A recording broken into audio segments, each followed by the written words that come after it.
ಕರ್ತನಲ್ಲಿ ನಾವೆಲ್ಲರೂ ಪ್ರತಿಯೊಂದು ಕಾರಣದ ಉಳ್ಳವರಾಗಿ ಪ್ರತಿಯೊಂದರಿಂದ ನಾವು ಇವತ್ತು ದಿವಸ ಕರ್ತನ ಅಲ್ಲಿ ಹೆಚ್ಚಳ ಪಡ್ಬೋದು. ಓಕೆ, ಈ 2000 ವರ್ಷಗಳಿಂದ ಇತಿಹಾಸದಲ್ಲಿ ಪ್ರತಿದಿನ ಏನು ಯೇಸು ಕರ್ತನಾಗಿ ರಕ್ಷಕನಾಗಿ ಮೆಸ್ಸಿಯನಾಗಿ ಆತನು ಭೂಲೋಕದಲ್ಲಿ ತನ್ನ ಒಂದು ಪ್ರತಿಯೊಂದು ರೀತಿಯಿಂದ ನಡೆ ನುಡಿ ಕೈಗಳಾಗ್ಲಿ ತನ್ನ ಒಂದು ಮಾನವತಾರ ಎತ್ತು ಬಂದು ಆತನು 33 ವರ್ಷ ಜೀವಿಸಿದಾಗ ಹೆಚ್ಚಳ ಪಡ್ಲಿಕ್ಕೆ ಎಲ್ರಿಗೂ ಒಂದೊಂದು ಕಾರಣಗಳಿದ್ದವು. ಕೊನೆಯದಾಗಿ ನಾವು ಹೆಚ್ಚಳ ಪಡುತ್ತಾ ಇದ್ದೇವೆ. ಯಾಕೆ ಗೊತ್ತಾ? ಯಾಕಂದ್ರೆ ಆತನ ಶಿಲುಬೆ ಮರಣದ ನಂತರ ಸಮಾಧಿಯೊಳಗಿಂದ ಜೀವಿತನಾಗಿ ಎದ್ದು ಬಂದದ್ರಿಂದ ಏನಾಯ್ತು, ಒಂದು ಕರ್ತನ ವಾಕ್ಯ ಸಾಮ್ಯದಲ್ಲಿ ಹೇಳಿದಂತೆ ಒಂದು ಗೋಧಿ ಕಾಳು ಅದು ಭೂಮಿಯಲ್ಲಿ ಬಿದ್ದು ಸತ್ರಿ ಬಹಳ ಬೆಳೆದ ಫಲ ಕೊಡ್ತದೆ. ಇಲ್ಲದೆ ಹೋದ್ರೆ ಅದು ಒಂದೇ ಆಗಿ ಉಳಿತದೆ. ಸೊ ನಾವು ಕರ್ತನ ಸತ್ಯದ್ದು ಬಂದ ಅದ್ಭುತವಾದ ದೇವರ ಏನು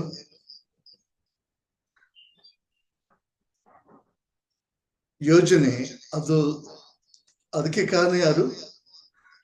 ಆತನೇ ತನ್ನನ್ನ ಈ ಭೂಮಿಯ ತನ್ನ ಸೃಷ್ಟಿಯ ಮೇಲೆ ತನ್ನ ಮಗನ ಮೂಲಕ ಪ್ರತ್ಯಕ್ಷಪಡಿಸ್ಕೊಂಡ. ಸೊ ಅದಕ್ಕೆ ಇಲ್ಲ ನೋಡ್ತೇವೆ. ಈಗ ತಾನೇ ಓದಿದಂತ ಯೋಹಾನ ಬಸವಾರ್ತೆ ಬದಲ ಓದಿದಂತ ವಾಕ್ಯದಲ್ಲಿ 20ನೇ ಅಧ್ಯಾಯ ವಚನ 11ರಿಂದ 18ರಲ್ಲಿ ನಾವು ನೋಡ್ತೇವೆ, ಯೇಸು ಸ್ವಾಮಿ ಮಗ್ದಲದ ಮರಿಯಳಿಗೆ ಪೇತ್ರನಿಗೆ, ಯೋಹಾನನಿಗೆ ಮತ್ತು ಇನ್ನು ಕೆಲವು ಸಹೋದರರಿಗೆ ಏನಾದ, ಆತನು ಸಮಾಧಿಯಲ್ಲಿ ಇಡಲ್ಪಟ್ಟಂತ ಏನಾಗಿದೆ,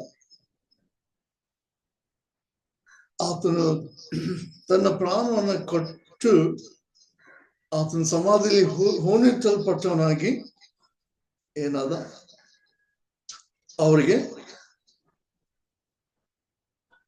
ಕಾರಣವಾದ. ಆದರೆ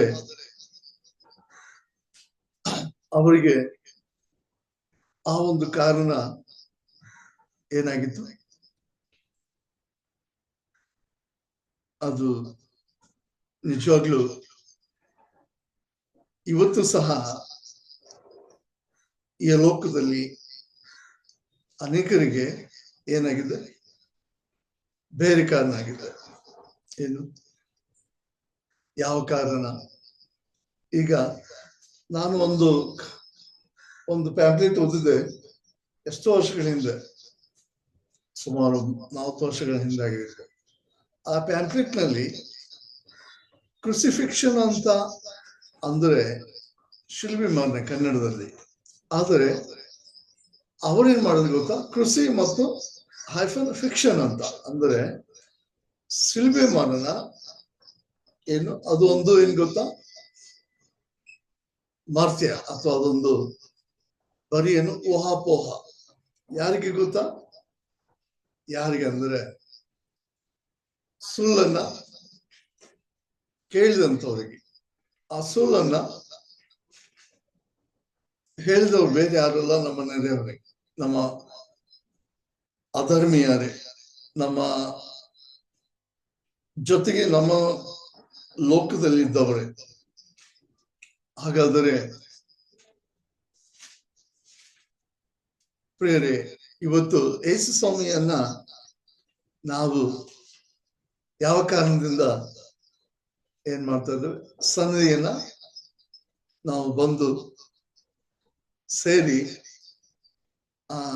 ಆ ಕಾರಣ ಏನೆಂಬುದಾಗಿ ಈ ವಾಕ್ಯಗಳಲ್ಲಿ ನಾವು ನೋಡಿದ್ರೆ, ನಾವು ಹೋಗುವಾಗ ಹೌದಲ್ಲಪ್ಪ, ನಾನು ವಾಕ್ಯ ಕೇಳಿದೆ, ಆಜ್ಞೆಯಲ್ಲಿ ಭಾಗವಹಿಸಿದೆ, ನಾನು ಆಶ್ವಾಸಪಡ್ತಿದ್ದೆ, ನನಗೆ ಈ ರೀತಿಯ ಭಾನುವಾರದ ಆರಾಧನೆ, ಆ ಭಾನುವಾರದ ಒಂದು ಸಂದೇಶ ನನಗೆ ಆಶ್ವಾಸ ತಂದಿದೆ. ಯಾಕಂದ್ರೆ ನಾವು ಯಾವ ಕಾರಣವನ್ನು ಮುಂದಿಟ್ಕೊಂಡು ನಾವು ಏನ್ ಮಾಡಲಿಲ್ಲ, ಭಾನುವಾರ ಬೇಡ ಅನ್ನಲಿಲ್ಲ. ನಾವು ನಂಬಿಕೆ ಇಲ್ಲದವ್ರ ಹಾಗೆ ಏನೆಲ್ಲ ಈ ಲೋಕದಲ್ಲಿ ಮಾಡ್ಬೇಕದನ್ನು ಮಾಡ್ಬೇಕು, ಮನಸ್ಸಿಗೆ ಏನು ನಮಗೆ ಹಿಡಿಸ್ತದೆ ಅದನ್ನ ನಾವು ಅನುಭವಿಸ್ಬೇಕು, ನಾವು ತಿನ್ನಬೇಕು, ಕುಡಿಬೇಕು, ಸತ್ತು ಹೋಗ್ಬೇಕು, ಯಾಕಂದ್ರೆ ನಾಳೆ ಏನಾಗ್ತದೆ ನಮ್ಗೆ ಗೊತ್ತಿಲ್ಲ. ಸೊ ಈ ಭ್ರಮೆಯಲ್ಲಿ ಇದ್ದಂತ ಜನರು, ಅವರ ಕಾರಣ ಏನು ನಾವು ನೋಡ್ತೇವೆ. ಪೌಲನು ಕೊರಿಂಥದವರಿಗೆ ಬರೆದ 1ನೇ ಪತ್ರಕ್ಕೆ 1ನೇ ಅಧ್ಯಾಯದಲ್ಲಿ ಆ ನಾಶನ ಮಾರ್ಗದಲ್ಲಿ ಅವರಿಗೆ ಶಿಲ್ಬೆ ಮಾತು ಹುಚ್ಚು ಮಾತಾಗಿದೆ, ಆದರೆ ರಕ್ಷಣೆ ಮಾರ್ಗದಲ್ಲಿರುವ ನಮಗಾದರೂ ಅದು ಜೀವದ ಉಳ್ಳದಾಗಿದೆ. ಸೊ ಇವತ್ತಿನ ದಿವಸ ಹೆಚ್ಚಾಗ್ತಾ ಇದ್ದಾರೆ ಅಂತಂದ್ರೆ ಯಾರು ಹೆಚ್ಚಾಗ್ತಾ ಇದ್ದಾರೆ? ನಮ್ಮ ಕರ್ತನಾದ ಯೇಸು ಕ್ರಿಸ್ತನು ಪ್ರತಿ ಸಾರಿ ತನ್ನ ವಾಕ್ಯಗಳ ಮೂಲಕ ನಮ್ಮನ್ನು ಹೆಚ್ಚಿಸ್ತಾ ಇದ್ದಾನೆ. ನಾವು ಮತ್ತೆ ತಿರುಗಿ ಬರಬೇಕು, ನಾವು ಭಾನುವಾರದ ಆಶೀರ್ವಾದ ಹೊಂದಬೇಕು. ಕರ್ತನು ಭಾನುವಾರ ಬೆಳಗ್ಗೆ ಇನ್ನೂ ಮಬ್ಬಿರುವಾಗ, ಅಂದ್ರೆ ಇನ್ನೂ ಕತ್ತಲಿರುವಾಗ ಮಗ್ದಲದ ಮರಿಯಳು ಓಡಿ ಬಂದು ಸಮಾಧಿಯನ್ನ ನೋಡಿದಾಗ ಸಮಾಧಿ ಕಲ್ಲು ಉರುಳಿತ್ತು. ಸೊ ನೋಡಿ ಪ್ರಿಯರೇ, ನಾವು ಅನ್ಯ ಜನ ಹಾಗೆ ಈಗ ಯೇಸು ಸ್ವಾಮಿ ಸತ್ಯ ಎದ್ದು ಬಂದದ್ದನ್ನ ನಂಬೋದಿಲ್ಲ. ಯಾಕಂದ್ರೆ ನಾಸ್ತಿಕರು ಅಥವಾ ನಂಬಿಕೆ ಇಲ್ದವರು ಏನಂತ ಹೇಳ್ತಾರೆ, ಸತ್ಯವ್ರು ಎದ್ದು ಬಂದೇ ಇಲ್ಲ, ಬರೋದಕ್ಕಾಗೋದಿಲ್ಲ, ಸತ್ಯದ್ದು ಬಂದ್ರು ಅದನ್ನ ಏನಂತ ಹೇಳ್ತಾರೆ, ಸತ್ಯ ಅಲ್ಲ ಅಂತ ಹೇಳ್ತಾರೆ. ಯಾಕೆ? ಅವ್ರು ಯಾರು? ಕಾರಣ ಅವ್ರಿಗೇನಿದೆ, ಏನ್ ಕಾರಣ? ರೇಷೋ ಅಂತ, ಈಗ ಇಂಗ್ಲಿಷ್ ನಲ್ಲಿ ರೇಷೋ ಅಂತ. ರೇಷೋ ಅಂದ್ರೆ ಒಂದು ಗೆರೆ ಅಥವಾ ಲೈನ್. ಏನಾದ್ರೂ ಪ್ರೂವ್ ಮಾಡ್ಬೇಕಾದ್ರೆ ಅವ್ರಿಗೆ ಏನ್ ಬೇಕು? ಸೈಂಟಿಫಿಕಲಿ ಪ್ರೂವ್ ಮಾಡ್ಬೇಕು. ಇದು ಕರೆಕ್ಟ್, ಇದು ನಿಜವಾಗ್ಲೂ ಸತ್ಯವಾಗಿದೆ ಅಂತ ಅಂದ್ರೆ ಅದಕ್ಕೆ ಕಾರಣ ಹುಡುಕ್ತಾರೆ. ಆದರೆ ಕರ್ತನಾದ ಯೇಸು ಕ್ರಿಸ್ತನು ಹೇಳಿದ್ದಾನೆ, ನನ್ನನ್ನೇ ನೋಡಿದ ನಂಬುವವರು ಧನ್ಯರು. ಅದಕ್ಕೆ ತೋಮನಿಗೆ ಅವನ್ ಸತ್ತು ಬದ್ದು ಬಂದ ಅಂತ ನಂಬಲಿಕ್ಕೆ ಅವನಿಗಾಗ್ಲಿಲ್ಲ. ಅವನೇನ್ ಅಂದ್ಕೊಂಡ, ನಾನು ಆತನ ಕೈಗಳಲ್ಲಿ ಒಂದು ಗಾಯಗಳನ್ನ ಮುಟ್ಟಿ ಪಕ್ಕೆಯಲ್ಲಿ ತಿಳಿದ ಈಚೆಯನ್ನು ನಾನು ಮುಟ್ಟಿ ನೋಡುವುದ ಹೊರತು ನಂಬೋದಿಲ್ಲ. ಸೊ ಇವತ್ತು ತೋಮನ ಬದಲಾಗಿ ನಮ್ಮ ಮುಂದೆ ಏನಿದೆ, ಆತನ ಏನು ನಂಬುವುದಕ್ಕೆ ಕಾರಣ ಅದು ಏನ್ ಗೊತ್ತಾ? ನಿಜವಾಗ್ಲೇ ಸ್ವಾಮಿ ದೆವ್ವ ಆಗಿರ್ಲಿಲ್ಲ. ಆತ ಏನಾಗಿದ್ದ, ಅವನಿಗೆ ನನ್ನ ಕರ್ತನೆ ನನ್ನ ದೇವರೇ ಅಂತಂದ. ಯಾಕಂದ್ರೆ ಅವನು ಬೆರಳಿಟ್ಟು ಅವನ ಪಕ್ಕೆಯಲ್ಲಿ ಇಟ್ಟಿದ್ದನ್ನ ಮುಟ್ಟಿ ನೋಡಿದ ಮೇಲೆ ನೀನೇ ಅಂತ ಹೇಳ್ದ. ಯಾರು? ಸತ್ತವನಾಗಿದ್ದಿ, ಅದೀಗ ಬದುಕಿದ್ದಿ, ಅದೇ ನೀನ್ ಯಾರು? ನೀನು ನನ್ನ ಕರ್ತನ ಒಡೆಯ, ನನ್ನ ದೇವರು. ಇವತ್ತಿನ ದಿವಸ ನಾವು ಈ ವಾಕ್ಯವನ್ನ ಕೇಳಲಿಕ್ಕೆ ನನಗೆ ಅನ್ಸದೆ ಇದು ಯಾರ ಯೋಜನೆ, ನಮ್ಮ ನಿಮ್ಮ ಯೋಜನೆ ಅಲ್ಲ. ನಮ್ಮ ನಿಮ್ಮ ಯೋಜನೆ ಆಗಿದ್ರೆ ಎಲ್ಲ ಮನುಷ್ಯರು ಇವತ್ತಿನ ದಿವಸ ಆಜ್ಞೆ ಮಾಡ್ಲಿಕ್ಕೆ ಆಗ್ತಿತ್ತ, ದೇವರ ವಾಕ್ಯವನ್ನ ಕೇಳಲಿಕ್ಕೆ ಆಗ್ತಿತ್ತ, ಸಭೆ ಹಂಚ್ಕೊಳ್ಲಿಕ್ಕೆ ಆಗ್ತಿತ್ತ? ಇಲ್ಲ. ಇವತ್ತು ಏನಕ್ಕ ಇವತ್ತಿನ ದಿವಸ ದೇವರ ವಾಕ್ಯ ಅದನ್ನ ಕೇಳಿದಂತ ಪ್ರತಿಯೊಬ್ಬರು ಏನ್ ಮಾಡ್ತಾ ಇದ್ದಾರೆ? ಕರ್ತನಾದ ಯೇಸು ಕ್ರಿಸ್ತನು ನಿಜವಾಗ್ಲು ಯಾರು ಸತ್ಯದ ನೋಡಿ. ಮಗ್ದಲನ ಮರಿಯಳು ಸಮಾಧಿಯನ್ನು ನೋಡಿದಾಗ ಅವಳು ಅಲ್ಲಿ ಒಳಗೆ ಹೋಗ್ಲಿಲ್ಲ. ಅವಳು ಅಲ್ಲಿಂದ ನೋಡಿದಾಗ 2 ದೇವದೂತರು ಕೂತಿದ್ರು, ಒಬ್ಬನು ತಲೆ ಕಡೆ, ಇನ್ನೊಬ್ಬನು ಕಾಲ್ ಕಡೆ. ಮತ್ತು ಅವಳು ಅವ್ರನ್ನ ತೋಟಗಾರನ್ನ ತಿಳ್ಕೊಂಡು, ನೀವು ನಮ್ಮ ಸ್ವಾಮಿನ ತಕೊಂಡು ಹೋಗಿದ್ರೆ ಹೇಳ್ರಿ, ನಾನು ಅವನ್ನ ತೆಗೆದುಕೊಂಡು ಹೋಗ್ತೀನಿ ಅಂತ. ಸೊ ಮರಿಯಳಿಗೆ ಬಹಳ ಬಹಳ ಕರ್ತನ ಮೇಲೆ ಪ್ರೀತಿ, ಭಕ್ತಿ. ಆದರೆ ಅವಳು ಯೇಸು ಸ್ವಾಮಿಯನ್ನ ಕಳ್ಕೊಳಿಕ್ಕೆ ಮನಸ್ಸಿರ್ಲಿಲ್ಲ ಅವಳಿಗೆ. ಆತನು ಜೀವಿಸಿದ್ರು ಅಷ್ಟೇ, ಸತ್ರು ಅಷ್ಟೇ. ಅವಳಿಗೆ ಬೇಕು. ಆತನನ್ನ ಅವಳು ಅಷ್ಟೊಂದು ಹತ್ತಿರದಲ್ಲಿ ತನ್ನ ಮೃದದಲ್ಲಿ ತನ್ನ ಮನಸ್ಸಿನಲ್ಲಿ ಇಟ್ಕೊಂಡಿದ್ಲು. ತನ್ನ ಜೀವನದಲ್ಲಿ ಅವಳು ಎಲ್ಲರಿಗೂ ಹೆಚ್ಚಾಗಿ ಪ್ರೀತಿ ಮಾಡಿದ್ಲು. ಅದಕ್ಕೆ ಅವಳಿಗೆ ಏನು ಮತ್ತೆ ಅವಳು ಹಿಂತಿರುಗಿ ನೋಡಿದಾಗ ಅಲ್ಲಿ ಯಾರು ಪಕ್ಕನೆ ಬಹಳ ಏನು ಬೆಳ್ಳಗಿರೋ ವಸ್ತ್ರಗಳನ್ನು ಹೊತ್ತುಕೊಂಡ 2 ದೇವದೂತರನ್ನು ಕಂಡಳು. ಆಮೇಲೆ ಅವರಲ್ಲಿ ಒಬ್ಬನು ತಲೆ ಇದ್ದ ಕಡೆಯಲ್ಲಿ, ಒಬ್ಬನು ಕಾಲಿದ್ದ ಕಡೆಯಲ್ಲಿ ಕೂತಿದ್ದರು. ಅವರು ಆಕೆಯನ್ನು, ಅಮ್ಮ ನೀನು ಯಾಕೆ ಅಳುತ್ತಿ ಎಂದು ಕೇಳು. ಆಕೆ, ನನ್ನ ಸ್ವಾಮಿಯನ್ನ ತೆಗೆದುಕೊಂಡು ಹೋಗಿದ್ದಾರೆ, ಆತನ ಎಲ್ಲಿ ಇಟ್ಟಿದ್ದಾರೋ ನನಗೆ ಗೊತ್ತಿಲ್ಲ ಅಂದಳು. ಇದನ್ನು ಹೇಳಿ ತಿರುಗಿಕೊಂಡು ಯೇಸು ನಿಂತಿದ್ದನ್ನು ಕಂಡಳು. ಆದ್ರೆ ಆತನು ಆ ಯೇಸು ಅಂತ ಆಕೆಗೆ ತಿಳಿಯಲಿಲ್ಲ.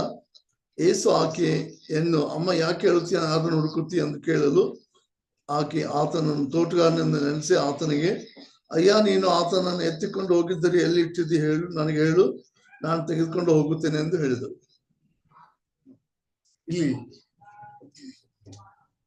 ಮರಿಯಳ ಕೂಡಲೇ ಪಕ್ಕನೆ ಅವಳು ರಬ್ಬೂನಿ ಅಂತ ಹೇಳ್ತಾಳೆ, ಅಂದ್ರೆ ಗುರುವೆ ಅಂತ ಹೇಳಿ ಹೋಗಿ ಆತನು ಆಕೆಗೆ, ನಾನು ಇನ್ನು ತಂದೆ ಬಳಿಗೆ ಹೋದವನಲ್ಲ, ನನ್ನನ್ನು ಮುಟ್ಟಬೇಡ ಅಂತ ಹೇಳಿ. ಅದಕ್ಕೆ ನೀವು ಮರಿಯಳಿಗೆ ಸಮಾನರಾಗಿದ್ದೇವ? ಮರಿಯಳ ಹಾಗೆ ನಾವು ಭಾನುವಾರದ ಬೆಳಗ್ಗೆ ನಾವು ಕರ್ತನನ್ನು ಆರಾಧಿಸ್ಲಿಕ್ಕೆ ಸಿದ್ಧರಾಗಿದ್ದೇವ?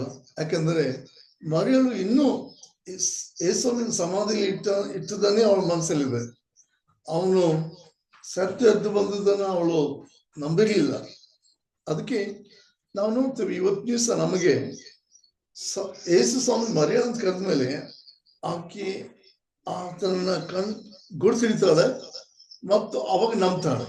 ಅದಕ್ಕೆ ಅವಳು ಬೇಗನೆ ಓಡಿ ಹೋಗಿ ಪೇತ್ರನನ್ನ ಇನ್ನು ಸಹೋದರನ ಕರ್ಕೊಂಡು ಬಂದು ಹೇಳ್ತಾಳೆ. ಯಾಕಂದ್ರೆ ಅವಳಿಗೆ ಏನ್ ಬೇಕಾಗಿತ್ತು? ಅವಳಿಗೆ ಆತನ ಅವಶ್ಯಕತೆ ಬಹಳ ಇತ್ತು. ಯಾಕಂದ್ರೆ ನಾವು ನೋಡ್ತೇವೆ, ಇವತ್ತು ಸಹ ನಾವು ನೋಡ್ತಾ ಇದ್ದೇವೆ. ಇವತ್ತು ನಾನು ಬೆಳಿಗ್ಗೆ ಡೈರಿ ಹೋದಾಗ ಅಲ್ಲಿ ಮಾತಾಡ್ತಾ ಇದ್ದೆ, ಏನಂತ, ಒಂದು ಆಕ್ಸಿಡೆಂಟ್ ಆಯ್ತಂತೆ ಇಲ್ಲಿ ಒಂದು ಕ್ರಾಸ್ ನಲ್ಲಿ. ಅವ್ರಿನ್ನೂ ಎಣಿಸಿದ್ರು, ಆ ಆಕ್ಸಿಡೆಂಟ್ ಸತ್ತೋದ್ರು ಮತ್ತು ಕಾಕ್ತಿ ಅವರೇ ಅಂತ. ಸೊ ಹಿಂಗ ಅನ್ಕೊಳ್ಳಿ ಅವ್ರು ಅನ್ಕೊಳ್ತಾ ಇದ್ರು, ಮಾತಾಡ್ತಾ ಇದ್ರು. ಮನುಷ್ಯನಿಗೆ ಯಾವಾಗ ಏನಾಗುತ್ತೆ ಗೊತ್ತಾಗೋದಿಲ್ಲ, ಏನ್ ಹೇಳಕ್ ಬರೋಲ್ಲ. ಆಮೇಲೆ ಅಷ್ಟೇ ಅಲ್ಲದೆ ಅವ್ರು ದೇವ್ರ ಹೆಸರು ತೆಗೆದುಕೊಂಡು ದೇವರೇ ಅವ್ರನ್ನ ಕರ್ಕೊಂಡು ಹೋಗ್ತಾನೆ ಅಂತ ಇದ್ರು. ಮರಾಠಿಯಲ್ಲಿ ಮಾತಾಡ್ತಾ ಇದ್ರು, ಮರಾಠಿಯಲ್ಲಿ. ಸೊ ನನಗೆ ಆ ಸಮಯನ ತೆಗೆದುಕೊಂಡು ನಾನು ಇನ್ನೂ ಸ್ವಲ್ಪ ವೇಟ್ ಮಾಡ್ಬೇಕಾಗಿತ್ತು. ಆದ್ರೆ ನನಗೆ ಅವ್ರಿಗೆ ಹೇಗಾದ್ರೂ ಮಾಡಿ ಅವ್ರಿಗೆ ಸ್ವಾಗತ ಹೇಳ್ಬೇಕಂತ ನಾನು ಬಹಳ ಮನಸ್ಸಲ್ಲಿ ಪ್ರಿಪೇರ್ ಆಗ್ತಿದ್ದೆ. ಅಷ್ಟರಲ್ಲಿ ಆ ಸಮಯ ಕಡಿಮೆ ಇತ್ತು. ಯಾಕಂದ್ರೆ ಅವರು ನನಗೆ ಸಮಯ ಕೊಡ್ತಾರೋ ಇಲ್ಲೋ, ನಾನು ಹೇಳಿದ್ರೆ ತಿಳ್ಕೊಳ್ತಾರೋ ಇಲ್ಲೋ ಅಂತೇಳಿ ನಾನು ಅವಕಾಶ ಕಳ್ಕೊಂಡೆ. ಆದ್ರೆ ನಾನು ಇವತ್ತು ನಾವು ಯೇಸುವಿನ ಸತ್ಯತೆ ಬಂದು ಆತ ನನ್ನ ಹೃದಯದಲ್ಲಿ ವಾಸಿಸ್ತಾ ಇದ್ದಾನೆ. ಆತನು ನನಗೆ ಸುಮ್ಮನೆ ಕೂತ್ಕೊಳ್ಳಿಕ್ ಬಿಡೋದಿಲ್ಲ. ಭಾನುವಾರ ನಾನು ಆರಾಮಾಗಿ ಕೂತ್ಕೊಂಡು ಸ್ವಾರ್ಥೆಯನ್ನು ಕೇಳ್ತೀನಿ, ಆಜ್ಞೆ ಮಾಡ್ತೀನಿ. ನಾನು ಕರ್ತನ ಅನ್ಯನತೆಯೊಂದಿಗೆ ಸಂತೋಷ ಪಡುತ್ತದೆ, ಜನರೊಂದಿಗೆ ಖುಷಿ ಪಡ್ತೀನಿ ಅಂತ ಹೇಳ್ತೇವೆ.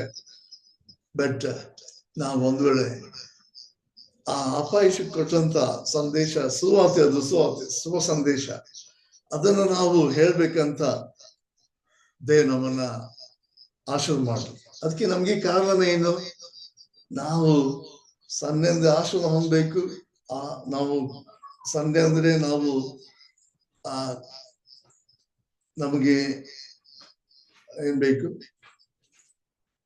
ಒಂದು ಒಳ್ಳೆಯ ದೇವರ ಸಮ್ಮುಖ ನಮಗೆ ಸಿಗ್ಬೇಕು ಅಂತೇಳಿ ಹೇಳ್ತೀವಿ. ಆದರೆ ನಾನು ಯೋಚನೆ ಮಾಡ್ತಾ ಇದ್ದೆ, ಹೀಗೆ ಅನೇಕರು ಮರಾಠಿ ಆಗ್ಲಿ, ಹಿಂದಿ ಆಗ್ಲಿ, ಕನ್ನಡ ಆಗ್ಲಿ, ಈ ಭಾಷೆ ಜನರಿಗೆ ಇನ್ನೂ ಯೇಸು ಅಂತ ಹೆಸರು ಕೇಳಿಲ್ಲ.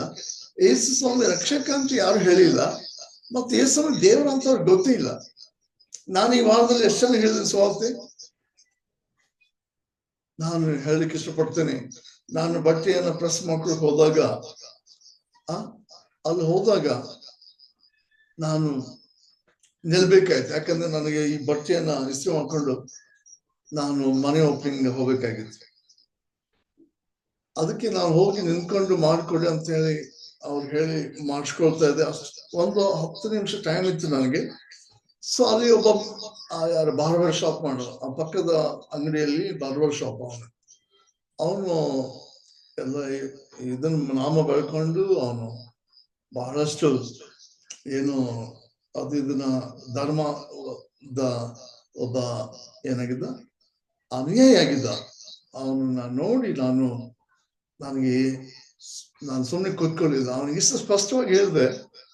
ಅವನು ಕೇಳಿದ ಲಕ್ಷ ಕೇಳ್ದ, ಮತ್ ಖುಷಿ ಪಟ್ಟ. ಮತ್ತ ಅವನು ಹ್ಞೂ ಅನ್ಸಲ್ಲ, ಹೌದು ಸರ್ ಕರೆಯಿದ್ದೆ ಸರ್, ನೀವು ಹೇಳೋದಕ್ಕಾಗಿರ್ತೀರಿ, ಆಯ್ತಾಯ್ತು ನಮಸ್ಕಾರ ಅಂತ ಹೇಳಿದ. ನಾನು ನಮಸ್ಕಾರ ಮಾಡಿದೆ. ಅದಕ್ಕೆ ಎಷ್ಟೋ ಜನರಿಗೆ ಯೇಸುವಿನ ಬಗ್ಗೆ ಗೊತ್ತಿಲ್ಲ. ಯೇಸುವಿನ ಸತ್ಯ ಬಂದನ ಅಂತ ಹೇಳಿ ಕ್ರೈಸ್ತರು ಸುಮ್ಮನೆ ಕೂತ್ಕೊಂಡು ಅಥವಾ ಇನ್ನೂ ನಾವು ಏನ್ ಮಾಡ್ಬೇಕಾಗಿಲ್ಲ, ಕಾಯ್ಬೇಕಾಗಿಲ್ಲ. ಮರಿಯಳು ಅವಳು ಪ್ರೂವ್ ಮಾಡ್ಲಿಕ್ಕೆ ಹೋಗಿದ್ಲು, ನಾನು ಯೇಸುವಿನ ಸತ್ಯದ ಸಮಾಧಿ ಇರ್ತಾನೆ, ಇಲ್ಲದೆ ಹೋದ್ರೆ ಅವನು ನನಗೆ ತಿರುಗಿ ಎದ್ದು ಬಂದು ಕಾಣಿಸ್ತಾನೆ ಅಂತ ಅಂದ್ಕೊಂಡಿರ್ಬೋದು ಮನಸ್ಸಲ್ಲಿ ಅವಳಿಗೆ. ಸೊ ಇದು ಬರೀ ಮಾತಾಗಿ ಉಳಿದಿಲ್ಲ. ಇದು ದೇವರ ವಾಕ್ಯ ಸ್ಪಷ್ಟವಾಗಿ ಹೇಳ್ತದೆ. ಪೇತ್ರನು ಮತ್ತು ಆತನ ಸಹೋದರರು ಬಂದು ನೋಡಿದಾಗ ಅವ್ರು ಒಳಗೆ ಹೋಗ್ತಾನೆ. ಪೇತ್ರನ ಒಳಗೆ ಹೋಗ್ತಾನೆ.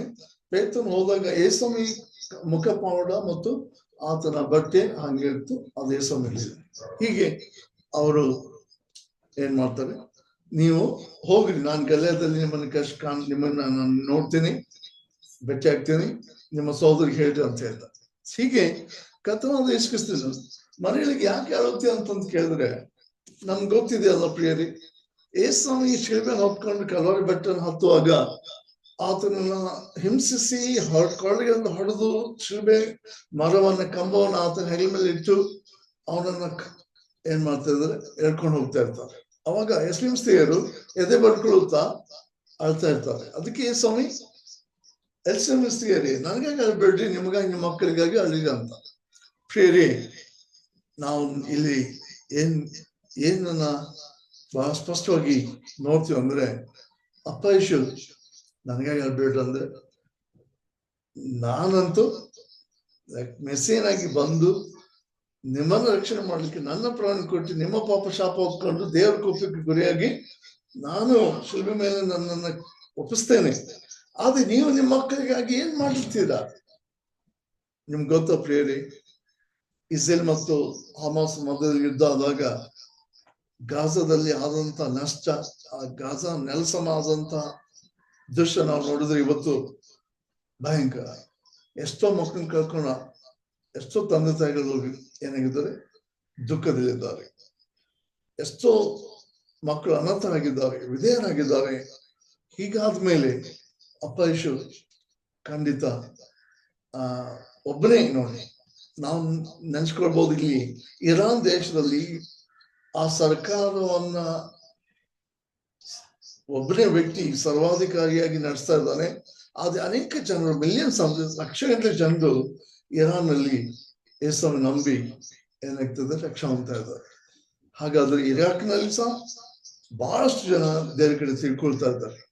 ಹಾಗಾದರೆ ಇವತ್ತು ಅಪ್ಪ ಯೇಸು ಏನ್ ಹೇಳ್ತಾ ಇದ್ದಾನೆ, ಆತನು ಬರುವಂತ ದಿನಗಳು ಬಹಳ ಸಮೀಪ ಆಗಿವೆ. ಆದ್ರೆ ಆತ ಹೇಗೆ ಬರ್ತಾನೆ, ಹೇಗೆ ಬರ್ತಾನೆ ಹೇಳಿ? ಇನ್ನು ಜನರು ಅವ್ರು ಒಂದು ವ್ಯಾಪಾರ ಮಾಡುವಾಗ ಕೂಡಿದ್ರೆ ಏನ್ ಬೇಕಾದ್ರೆ ಮಾತಾಡ್ತಾರೆ. ಅಂದ್ಮೇಲೆ ಅವರು ಅಪ್ಪ ಯೇಸು ಬಂದು ನಮ್ಮನ್ನ ಸಾಕ್ಷ ಅಂದ್ರೆ ಕರ್ಕೊಂಡು ಹೋಗ್ತೇನೆ, ಬಟ್ ಅವ್ರು ಸುವಾರ್ತೆ ಕೇಳಿಲ್ಲ, ಅವ್ರಿಗೇನು ಅದ್ರ ಬಗ್ಗೆ ಗೊತ್ತಿಲ್ಲ. ಅವರು ಅಂದ್ರೆ ನಾಶವಾದ್ರೆ ಅವ್ರನ್ನ ಸುಮ್ಮನೆ ಇರ್ತಾನ, ಅವ್ರು ಶಪಿಸ್ಲಿಕ್ಕೆ ಶುರು ಮಾಡ್ತಾರೆ.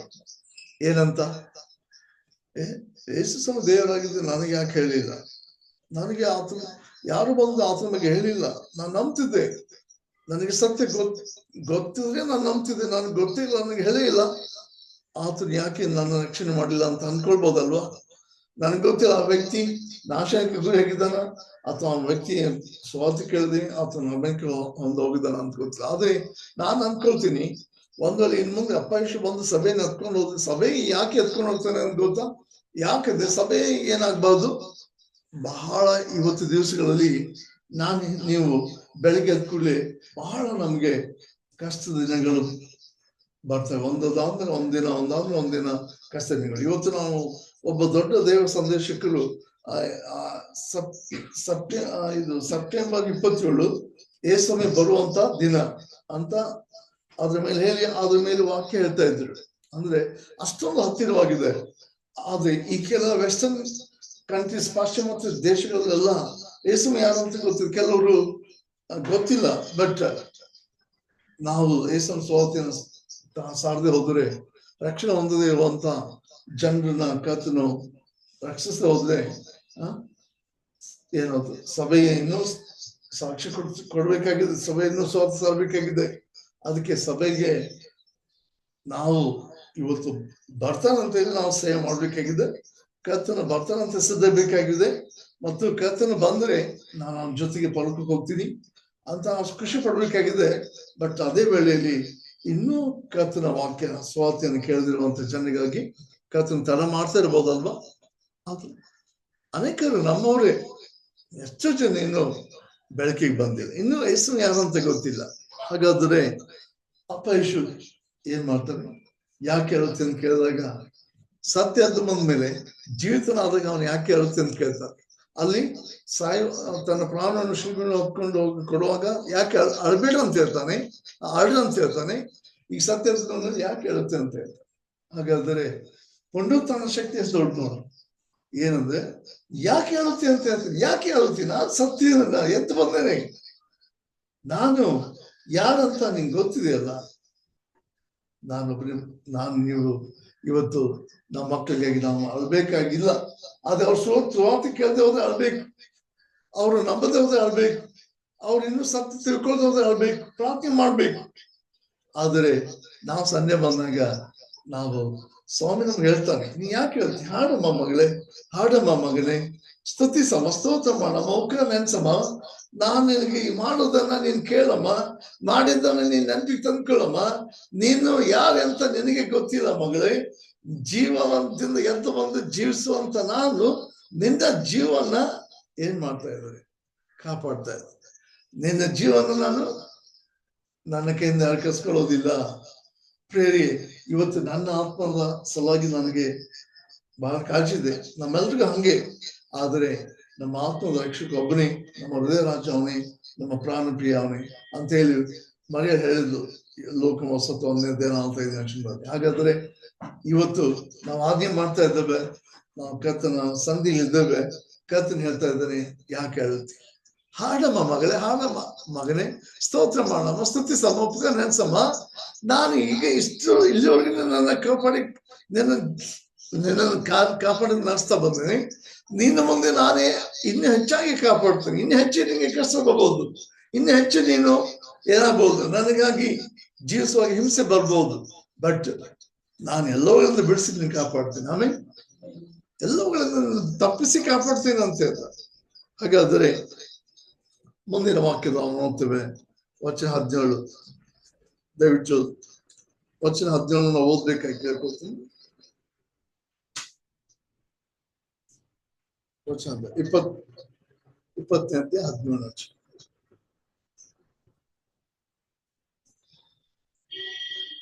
ನಾನು ಓದ್ತೇನೆ ನೋಡಿ. ನನ್ನನ್ನು ಹಿಡಿಯಬೇಡ, ಯಾಕಂದ್ರೆ ನಾನು ಇನ್ನೂ ತಂದೆ ಬಳಿಗೆ ಏರಿ ಹೋದವನಲ್ಲ. ನೀ ನನ್ನ ಸಹೋದರ ಬಳಿಗೆ ಹೋಗಿ, ನಾನು ನನ್ನ ತಂದೆಯು ನಿಮ್ಮ ತಂದೆಯು ನನ್ನ ದೇವರು ನಿಮ್ಮ ದೇವರು ಆಗಿರೋ ಆತನ ಬಳಿಗೆ ಹೋಗುತ್ತೇನೆ, ಏರಿ ಹೋಗುತ್ತೇನೆ ಎಂದು ಅವರಿಗೆ ಹೇಳು ಅಂದನು. ಹೀಗೆ ನಾವು ನೋಡ್ತೇವೆ, ಯೇಸು ಸ್ವಾಮಿ ತಂದೆ ಬಳಿಗೆ ಏರಿ ಹೋದವನಲ್ಲ. ಮತ್ತು ನಾವು ಸ್ವಲ್ಪ ಹಿಂದೆ ಹೋದ್ರೆ, ಯೇಸು ಸ್ವಾಮಿ ಏರಿ ಹೋಗೋಕ್ಕಿಂತ ಮೊದಲೇ ಆತನ ಏನಿದ್ದ, ಭೂಮಿ ಮೇಲೆ ಮನುಷ್ಯನಾಗಿ ಜೀವಿಸಿದ. ಆತನು ಏನಾದ 3.5 ವರ್ಷದ ಕಾಲ ದೇವರು ಈ ಲೋಕದಲ್ಲಿ ಇದ್ದಾನಂತ ಅನ್ಕೊಳ್ಳೋ ಹಾಗೆ ಅವನೇನ್ ಮಾಡ, ಅದ್ಭುತ ಕಾರ್ಯ ಮಾಡಿದ, ಸೂಚಕ ಕಾರ್ಯ ಮಾಡಿದ. ಆತನ ಮಾಡಿದ, ಅದನ್ನ ಮಾಡಿಲ್ಲ ಅಂತ ನಾವು ಹೇಳಕ್ಕಾಗಲ್ಲ, ಅಷ್ಟೊಂದು. ಅದಕ್ಕೆ ನಾವು ನೋಡ್ತೀವಿ, ಆತ ಏನ್ ಮಾಡ್ದ, ಸತ್ತವರಿಗೆ ಜೀವ ಕೊಟ್ಟ, ಕುಂಟಿಗೆ ಕಾಲು ಕೊಟ್ಟ, ಕುಂಟಿಗೆ ಕಾಲು ಕೊಟ್ಟ, ದೆವ್ವಗಳನ್ನು ಬಿಡಿಸಿದ, ಗಾಳಿನ ಗದರಿಸಿದ, ಮತ್ತು ಆತನು ನೀರನ್ನು ದಾಕ್ಷಸ ಮಾಡಿದ, ಆತನು ದೆವ್ವಗಳನ್ನು ಬಿಡಿಸಿದ, ಆತನು ಸತ್ತೊಳಗಿಂದ 3 ದಿವಸ ಆದ್ಮೇಲೆ ಎದ್ದು ಬಂದು ಜೀವಿಸ್ತಾ ಇದ್ದ. ಅದಕ್ಕೆ ಯೇಸು ಸ್ವಾಮಿ ಏನಾಗಿದ್ದಾನೆ, ಏರಿ ಹೋಗುವಾಗ ಜಯಶಾಲಿಯಾಗಿದ್ದಾನೆ. ಅವನು ಏನ್ ಮಾಡಿದಾನೆ, ಪಾಪದ ಸನ್ನಿಧಿಯಿಂದ ಬಿಡಿಸ್ಲಿಕ್ಕೆ ಶಕ್ತನಾಗಿದ್ದಾನೆ. ಅದಕ್ಕಿಂತ ಮುಂಚೆ ಪಾಪದ ಶಕ್ತಿಯಿಂದ ಬಿಡಿಸಿದ್ದಾನೆ, ಪಾಪದ ಒಂದು ಪರಿಸರದಿಂದ ಬಿಡಿಸಿದ್ದಾನೆ. ಆದ್ರೆ ಪಾಪದ ನಾವು ನೋಡ್ತೇವೆ, ದೇವರು ಆತನನ್ನ ತನ್ನ ಬಳಿಗೆ ಸೇರಿಸ್ಕೊಳ್ಳೋಕ್ಕಿಂತ ಮುಂಚೆ ಅವನು ಜಯಶಾಲಿಯಾಗಿದ್ದಾನೆ. ಅದಕ್ಕೆ ನಾವು ನೋಡ್ತೀವಿ, ಅದಕ್ಕಿಂತ ಮುಂಚೆ ಆತನು ಸತ್ತ ಮೇಲೆ 3 ದಿವಸ ಆತನು ಸಮಾಧಿಯಲ್ಲಿರುವಾಗ ಪಾತಾಳಕ್ಕೆ ಹೋಗಿ ಅಲ್ಲಿ ಜಲಪ್ರಳಯದಲ್ಲಿ ನಾಶವಾದವರ ಬಳಿಗೆ ಹೋಗಿ ಸ್ವಾರ್ಥಿಸಾತ. ಅಂದರೆ ಆತನು ಪಾಪದ ಸನ್ನಿಧಿಯಿಂದ ಬಿಡಿಸ್ಲಿಕ್ಕೆ ಏನಾದ, ಜಯವನ್ನ ಕೊಡ್ತೀನಿ ಅಂತ ಹೋದ. ನನಗೆ ಅನ್ಸದೆ ಅವ್ರಿಗೆ ಜಯ ಬೇಕಾಗಿತ್ತು, ಪಾಪದ ಮೇಲೆ ಅವ್ರಿಗೆ ಬಿಡುಗಡೆ ಬೇಕಾಗಿತ್ತು. ಅದಕ್ಕೆ ಪಾತಾಳಕ್ಕೆ ಹೋದ, ಸ್ವಾರ್ಥ ಸಾರಿದ. ಮತ್ತು ಅದಕ್ಕಿಂತ ಮುಂಚೆ ಆತನು ಏನಾದ, ಪಾಪದ ಸನ್ನಿಧಿಯಿಂದ ಬಿಡಿಸ್ಲಿಕ್ಕೆ ಶಕ್ತನಾಗಿದ್ದಾನೆ. ಪಾಪದ ಶಕ್ತಿಯಿಂದ, ಪಾಪದ ಸನ್ನಿಧಿಯಿಂದ ಮತ್ತು ಪಾಪದ ಇದರಿಂದ ವಶದಿಂದ ಬಿಡಿಸ್ತಾನೆ. ಅದಕ್ಕೆ ನಾವು ನೋಡ್ತೇವೆ, ಆತನು ಇವತ್ತು ಪರಲೋಕಕ್ಕೆ ಏರಿ ಹೋಗಿದ್ದಾನಂತೇಳಿ 2000 ವರ್ಷಗಳಿಂದ ಬೈಬಲ್ ಸ್ಪಷ್ಟವಾಗಿ ಹೇಳ್ತಾ ಇದೆ.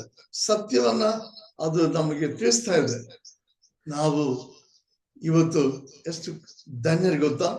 ತೋಮನಂತ ಮೊಟ್ಟೆ ನೋಡಿದ, ಅದೇ ಅಪೇಕ್ಷ ಹೇಳಿದ್ರು, ನೀನಂತೂ ನನ್ನ ನೋಡಿ ನಂಬ್ತಾ ಇದೀಯ, ಅದು ನನ್ನನ್ನು ನೋಡಿದ ನಂಬುವರು ಧನ್ಯರು. ಹಾಗಾದರೆ ಇವತ್ತು ಪುನರುತ್ಥಾನ ಶಕ್ತಿ ಇದು ಏನಲ್ಲ, ಅಷ್ಟಿಷ್ಟು ಏನಲ್ಲ, ಸರಳ, ಇದು ಸಾಮಾನ್ಯ ಅಲ್ಲ. ಹಾಗಾದರೆ ನಾವು ಎಂದಿಗೂ ಸಾಯಬಾರದು. ನಾವು ಸತ್ತು ನಮ್ಮ ಕರ್ತನು ನಮ್ಮನ್ನು ಸತ್ತೋಗಿಂದ ಎಬ್ಬಿಸಿ ತನ್ನ ಬಳಿಗೆ ಸೇರಿಸ್ಕೊಳ್ತಾನೆ.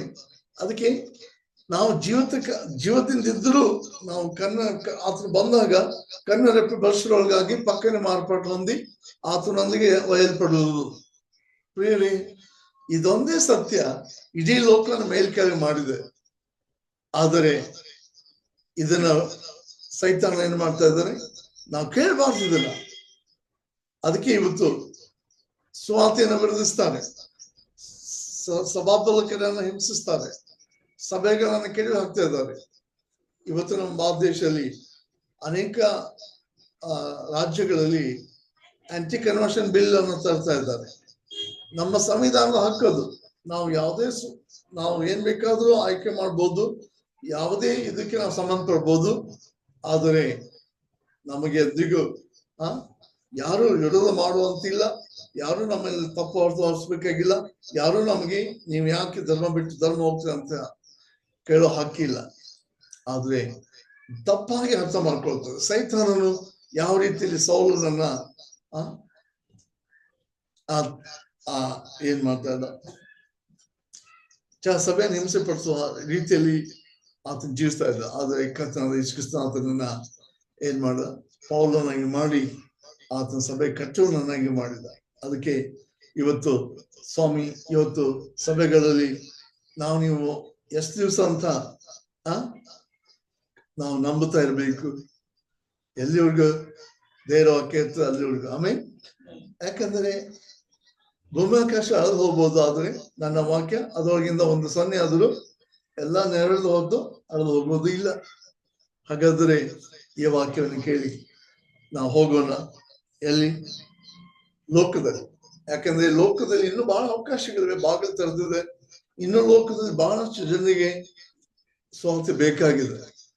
ನಾನು ನಿಮ್ಗೆ ಹೇಳ್ತೇನೆ, ಸ್ವಾರ್ಥೆಯನ್ನ ಹೇಳದೆ ಹೋದ್ರೆ ನಮ್ಮ ಗತಿ ಏನೇನ್ ಹೇಳಿ.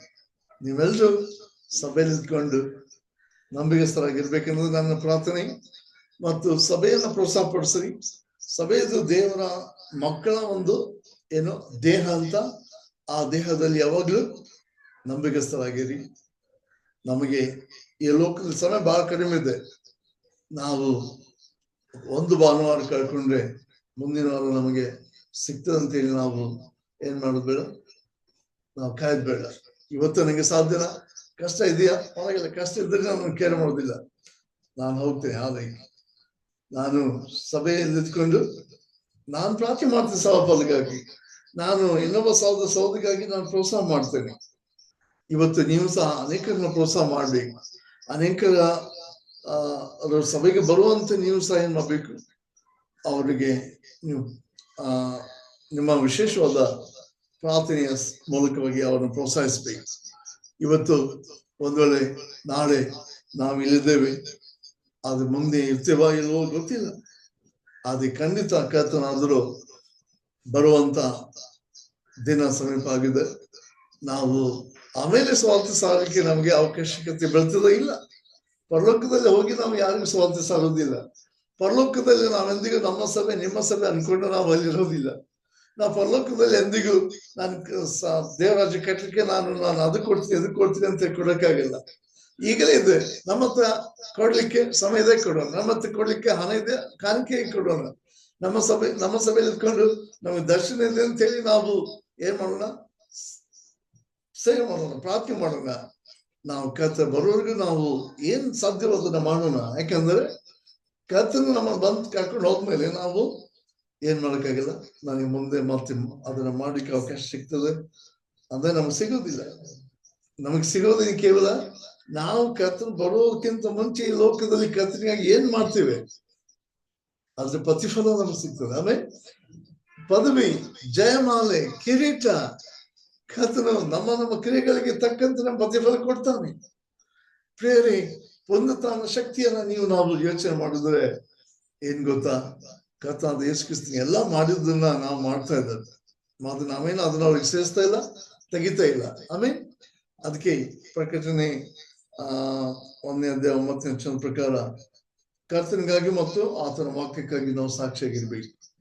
ಯಾಕಂದ್ರೆ ನಮ್ಮ ಕಷ್ಟಪಟ್ಟಷ್ಟು ಸುಖ ನಮಗೆ ಸಿಗ್ತದೆ. ನಾವು ಕರ್ತನಲ್ಲಿ ಪಡೋ ಪ್ರಯಾಸ ಎಂದಿಗೂ ವ್ಯರ್ಥವಾಗೋದಿಲ್ಲ.